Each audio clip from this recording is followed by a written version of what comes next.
Hi guys, আজ Sunday মাস্তি নিয়ে চলে এসেছি। সকাল সকাল গেছিলাম বাজারে, গিয়ে মাছ নিয়ে আসলাম। তো আজকে দেখো দুপুরে কি ছিল, ভাত ছিল মাছের মাথা দিয়ে, মুড়ি ঘন্ট, ডাল ছিল, তার সাথে ছিল ছোলার ডাল, তার সাথে আলুর তরকারি, আর মাছ আলু দিয়ে বানানো হয়েছিল। একটু বড়িও ছিল, বড়িগুলো সব ভেঙে ফেলেছি, আর একটা অমলেট ছিল। দুপুরবেলাটা কাটালাম আমি আর বউ মিলে ফ্ল্যাটটা পরিষ্কার পরিচ্ছন্ন করে। সন্ধে হতে হতেই বাইরে কিছু খাওয়ার ইচ্ছে হলো।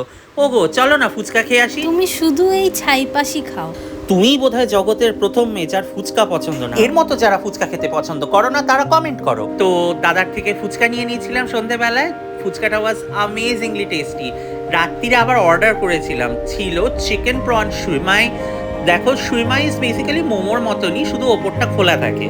তার সাথে ছিল ওপেন ফেস বাও, এটা ছিল টেরিয়াকি চিকেন, কিন্তু সাথে ছিল মেক্সিকান সালসা সস।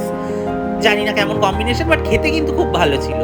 আর সাথে ছিল সুশি, এটা ছিল chicken sushi with barbecue sauce. তিনটেই খেতে অ্যামেজিং। তো আমি এনজয় করতে থাকি, আর তোমরা লাইক শেয়ার অ্যান্ড সাবস্ক্রাইব করতে থাকো। Bye guys.